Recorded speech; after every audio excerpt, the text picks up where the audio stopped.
नमस्कार। आप सबको मेरा प्रणाम। मेरे एक मित्र हैं डॉक्टर ब्रह्मदीप अलूणे।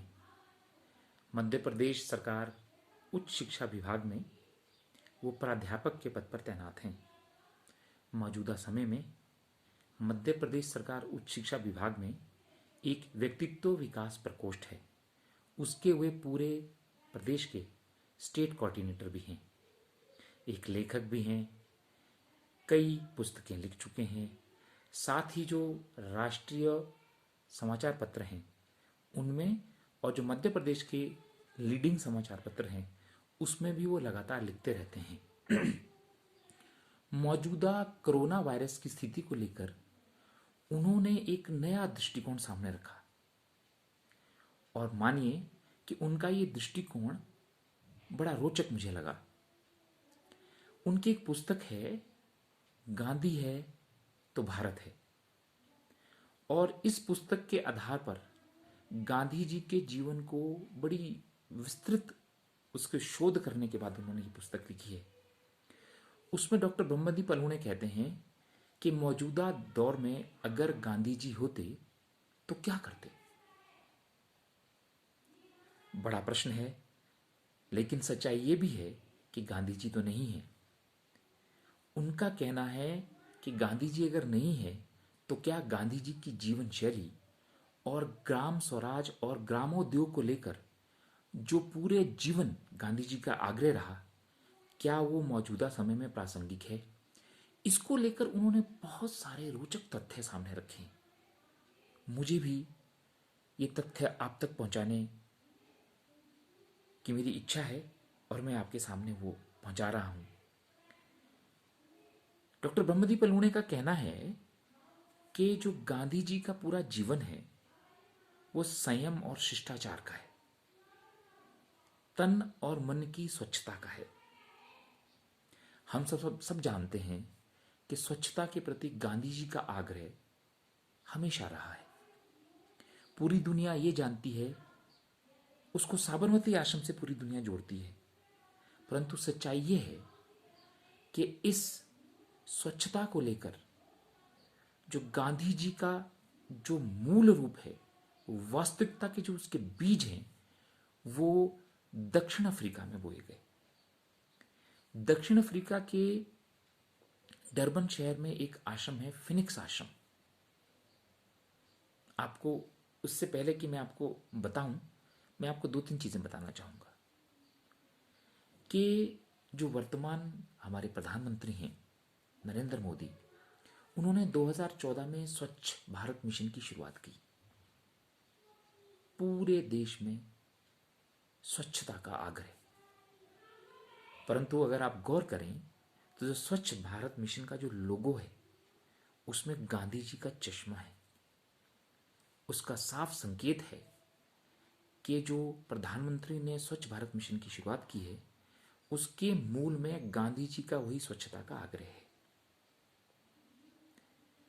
कहने का मतलब ये कि अगर हमारे देश में स्वच्छता की बात की जाए तो राष्ट्रपिता महात्मा गांधी ये काम बरसों पहले कर चुके हैं और मौजूदा प्रधानमंत्री उस मिशन को आगे बढ़ा रहे हैं।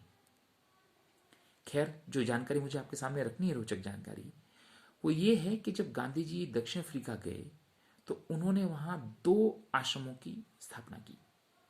पहला आश्रम डरबन में फिनिक्स आश्रम और दूसरा जोहानसबर्ग में टॉलस्टॉय आश्रम। और इसके बाद जब वो भारत आए तो उन्होंने यहां भी दो आश्रमों की स्थापना करी। एक आश्रम जो आप सब जानते हैं, अहमदाबाद का साबरमती आश्रम, और दूसरा वर्धा में सेवाग्राम आश्रम।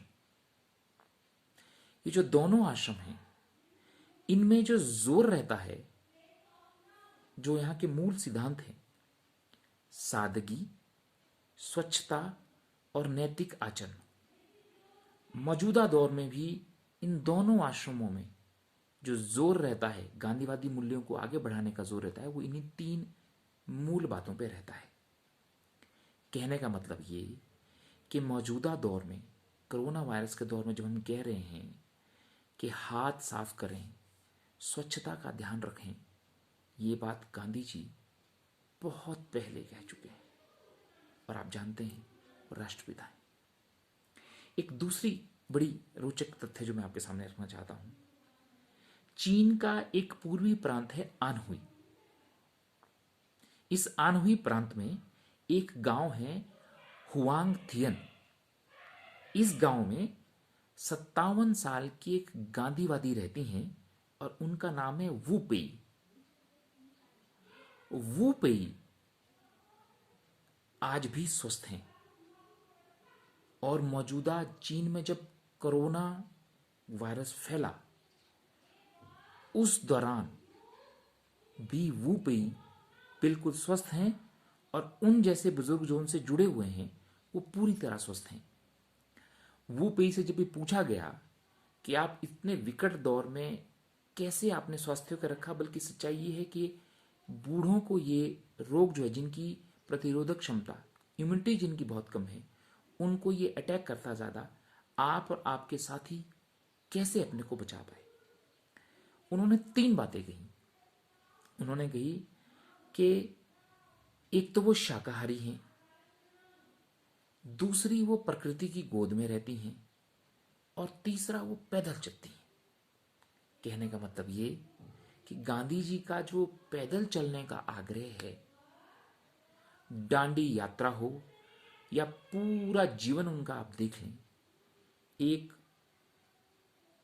सोठी लेके ऊपर चश्मा, बीच में धोती और हाथ में डंडी सोठी, उसको लेकर गांधी जी लगातार तेज चलते रहे।